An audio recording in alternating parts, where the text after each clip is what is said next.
हमारे देश में मुसलमानों को अगर छोड़ दें तो बाकी किसी भी और रिलीजन में एक से ज़्यादा शादी करना अलाउड नहीं है, बशर्ते पहली शादी में जो स्पाउस है, पति या पत्नी है, वो जिंदा होने चाहिए और डाइवोर्स नहीं हुआ होना चाहिए। और अगर कर ली दूसरी शादी तो सेक्शन 494 आईपीसी में 7 साल तक की सज़ा है। और अगर दूसरी शादी में बताया ही नहीं कि मैं पहले से शादीशुदा हूँ, वो फैक्ट ही छुपा लिया आपने, तो सेक्शन 495 इंडियन पिनल कोड के तहत 10 साल तक की सज़ा है। इतना बड़ा ऑफेंस है ये। लेकिन हमारे देश में कई कलाकार लोग हैं, बहुत जुगाड़ू हैं, वो ये देखना चाहते हैं कि हमारे देश का कानून ज़्यादा पावरफुल है या उनके अंदर दूसरी शादी करने की इच्छा शक्ति ज़्यादा पावरफुल है।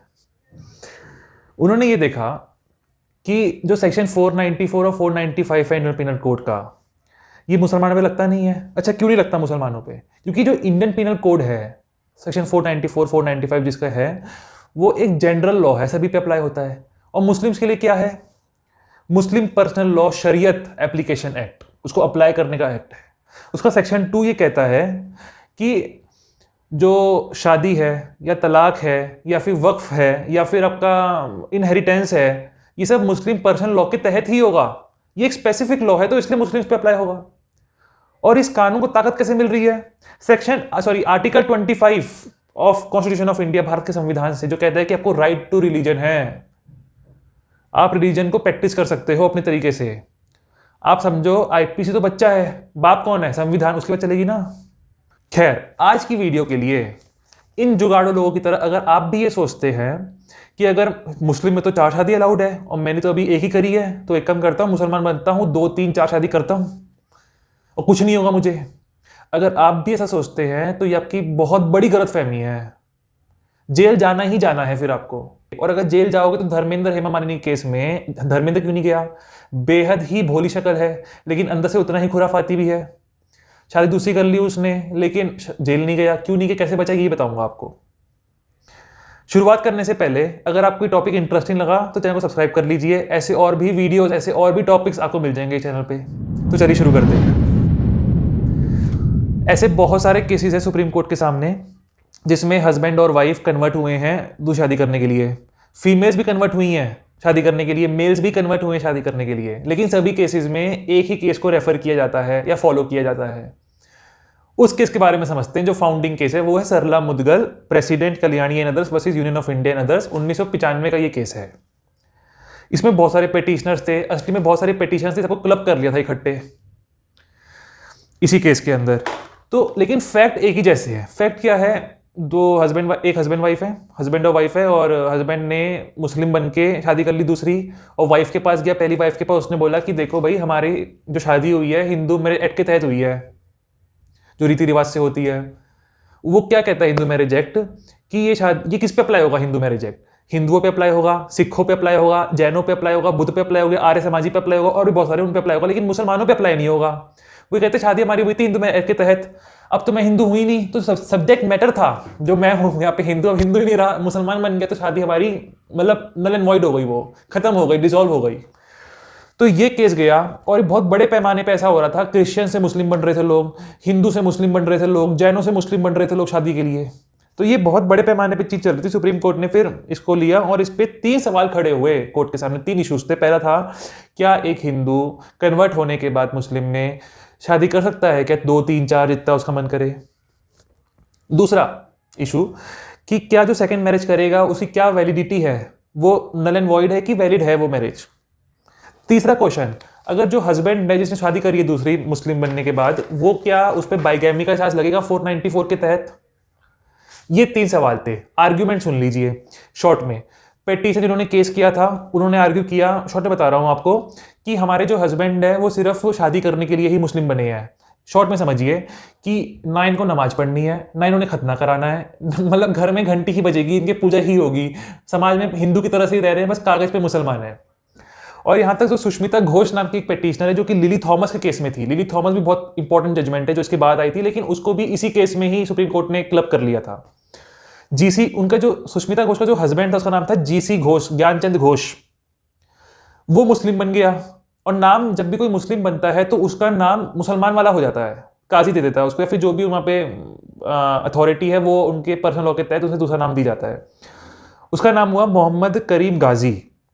लेकिन जीसी घोष की जो सेकंड मैरिज थी, उससे जो बच्चा था, उसका जो बर्थ सर्टिफिकेट था, बेबी का जो बर्थ सर्टिफिकेट था, उसमें उसके जीसी घोष का नाम जीसी घोष ही लिखा गया और रिलीजन में हिंदू लिखा गया, मोहम्मद करीम गाजी नहीं लिखा गया। मतलब आप देख रहे हैं कितना यहाँ पे मतलब एक तरह से बस पूरा मतलब on the face of it है कि ये सिर्फ शादी के लिए ही मुसलमान बने हैं।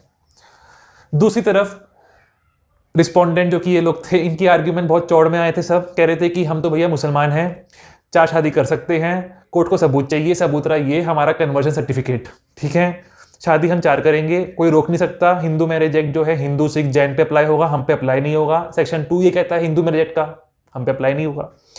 सेक्शन 11 है हिंदू मैरिज एक्ट का, वो कहते हैं कि वॉइड हो जाएगी मैरिज अगर दूसरी शादी करते हो तो, हम पे अप्लाई नहीं होगा, हिंदू मैरिज एक्ट है। सेक्शन 17 है हिंदू मैरिज, वो कहता है कि ना बाइगैमी के केस में सेक्शन 494 495 अप्लाई होगा आईपीसी का, वो हम पे अप्लाई नहीं होगा। मतलब आप देख रहे हो चालूपन कितना है। लेकिन अभी कोर्ट सब बता रही है कि चालूपन का। देखिए कोर्ट ने बड़ी अच्छी बात करी, सुप्रीम कोर्ट ने बोला कि जो मैरिज है, हस्बैंड वाइफ का जो बॉन्ड है, ये सिर्फ रिलीजियस बॉन्ड नहीं है।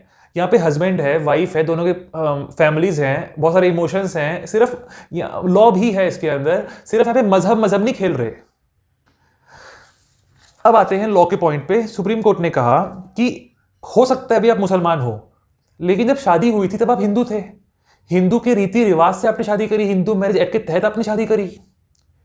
तो जब हिंदू में एक्ट के तहत शादी हुई है तो ये शादी खत्म भी हिंदू मैरिज एक्ट के तहत ही होगी। सेक्शन 13 ये कहता है, और सेक्शन 13 का सब सेक्शन 1 का क्लॉज 2 ये कहता है कि अगर आपका स्पाउस, पति या पत्नी हिंदू नहीं रहते, किसी और रिलीजन को अपना लेते हैं, then that is a ground for divorce. That is not the dissolution in itself. शादी खत्म नहीं होती उससे, वो तो एक रीजन मिल गया आपको डिवोर्स लेने का। तो कोर्ट ने कहा कि देखो भाई सेक्शन 11 है हिंदू मैरिज एक्ट का, आप पे पूरा हिंदू मैरिज एक्ट अप्लाई होगा। पहली शादी आपने करी, स्पाउस मरा नहीं, डिवोर्स आपने लिया नहीं, शादी आपने दूसरी कर ली, तो ये दूसरी मैरिज वॉइड भी है, इलीगल भी है। वॉइड मतलब क्या होता है, मतलब नल, उसको मान्यता ना देना, कभी शादी हुई ही नहीं, लेकिन इलीगल भी है, इसलिए आप पे सेक्शन 494 इंडियन पिनल कोड का अप्लाई भी होगा। बाइगैमी हो गया, अब जाओ जेल में, वहां खेलना शादी शादी। अब आते हैं अपने सवाल पे, धर्मेंद्र कैसे बच गया। धर्मेंद्र फिल्म सिटी में आने से पहले शादीशुदा था, वहां पे आने के बाद हेमा मालिनी से प्रेम हुआ, शादी करने के लिए हेमा मालिनी और धर्मेंद्र दोनों मुसलमान बने, उसके बाद शादी करी, लेकिन कोई भी केस नहीं हुआ। क्यों नहीं हुआ? हमारे देश में जो कानून होता है ना, 2 तरीके से होता है, एक होता है सब्सटेंटिव, एक होता है प्रोसीजरल। सब्सटेंटिव क्या, मैं आपको समझाता हूं। जैसे खून करने पे फांसी की सजा है, लेकिन ऐसा नहीं होगा ना कि मैंने किसी को गोली मारी, वो मर गया तो वहीं पे मेरे को लटका देंगे पंखे से, ऐसा तो नहीं होगा ना। एक प्रोसीजर बना हुआ है, पहले कोर्ट में जाएंगे, केस जाएगा, ट्रायल चलेगा, उसके बाद एक जगह होगी फांसी की, वहां पे जाएंगे, जल्लाद होगा, वो अपने तरीके से खींचेगा, वहीं पे मारेंगे, फिर वहां से ऐसे, मतलब पूरा प्रोसीजर है। इसी तरह से इस कानून का भी प्रोसीजर है। प्रोसीजर किस में है? कोड ऑफ क्रिमिनल प्रोसीजर में, दिखाया था आपको ये पहले किताब। इसमें सेक्शन 198 है, उसमें ये बताया है कि हम देंगे सजा आपको बाइगैमी की, लेकिन कब कब एक तरीका बनाया हुआ है, उसका प्रोवाइजो है, प्रोवाइडेड दैट, इसमें सी पार्ट में लिखा हुआ है कि अगर हस्बैंड ने दूसरी मैरिज करी तो कंप्लेंट कौन करेगा? वाइफ कर सकती है, वाइफ के फादर कर सकते हैं, मदर कर सकते हैं, ब्रदर सिस्टर कर सकते हैं, वाइफ के सन और डॉटर भी कर सकते हैं। और जो वाइफ के जो फादर और मदर हैं, फादर और मदर के भी ब्रदर और सिस्टर कर सकते हैं, यानी कि चाचा भी कर सकता है और बुआ भी कर सकती है वाइफ की, और वाइफ की मदर की तरफ से हुआ मौसी भी कर सकते हैं और मामा भी कर सकते हैं। और कोर्ट की परमिशन से वाइफ के कोई भी ब्लड रिलेशन में हो या फिर एडॉप्शन वाले रिलेशन से हो, वो भी कर सकते हैं कंप्लेंट। भाई साहब यकीन नहीं करोगे, धर्मेंद्र केस में किसी ने कंप्लेंट ही नहीं करी। अब कंप्लेंट ही नहीं हुई तो कोर्ट क्या करेगी? कोर्ट तो कुछ एक्शन ले नहीं सकती, कंप्लेंट ही नहीं है यहाँ तो। मतलब आप देख रहे हो मैनेजमेंट स्किल्स। मैं तो ये कहूँगा कि ये जो जितने भी ये बने हुए हैं MBA IAM वगैरह सब फेल है इसके सामने। अगर आपको सही में सीखना है ना मैनेजमेंट, तो इससे सीखना चाहिए धर्मेंद्र से। इसी केस में सरला मुदगल वाले में कोर्ट ने कहा कि यूनिफॉर्म सिविल कोड लेकर आना चाहिए, एक सजेशन दिया, यूनिफॉर्म सिविल कोड लेकर आओ, सभी धर्मों के लिए एक जैसा कानून हो, एक ही जैसे मैरिज के लॉज हों। तो अगर हम तभी जो मोनोगेमी है, एक शादी की प्रथा को अच्छे से एनफोर्स कर पाएंगे और कोई भी कन्वर्जन उल्टे पुल्टे झगड़े होंगे ही नहीं हमारे देश में। लेकिन कई लोग इसको गलत कर लेते हैं इंटरप्रेट। वो सोचते हैं कि क्या है यूनिफॉर्म सिविल कोड, कि अब मंदिर नहीं होगा, मस्जिद नहीं होगा, गुरुद्वारा नहीं होगा, ना पूजा ऐसे होगी, ना ऐसे होगी, ना ऐसे होगी, अब कोई अलग ही तरीका सा होगा। नहीं, वही सोचते हैं कि ना कुरान होगी, ना बाइबल होगी, ना गीता होगी, ना गुरु ग्रंथ साहिब होगी, एक अलग किताब बनाएंगे ये लोग, उसमें सबसे थोड़ा थोड़ा थोड़ा लेके बनाएंगे और वो सब पढ़ेंगे। इस तरह से यूनिफॉर्म सिविल कोड आए ना, दंगे जरूर आ जाएंगे हमारे देश में। ये प्रैक्टिकल वे ऑफ एप्लीकेशन नहीं है। प्रैक्टिकल वे ऑफ एप्लीकेशन के बहुत डीप में समझाऊंगा, रस मिल जाएगा आपको कॉन्स्टिट्यूशन ऑफ इंडिया का आने वाली वीडियो में। चैनल को सब्सक्राइब कर लीजिए, बहुत इंपॉर्टेंट वीडियो होगी वो। आज की वीडियो में इतना ही। अगर वीडियो अच्छी लगी तो चैनल को सब्सक्राइब कर लीजिए, ऐसी बहुत सारी वीडियो आपको मिलेगी। वीडियो को लाइक करिए, शेयर करिए सभी के साथ। Thank you very much.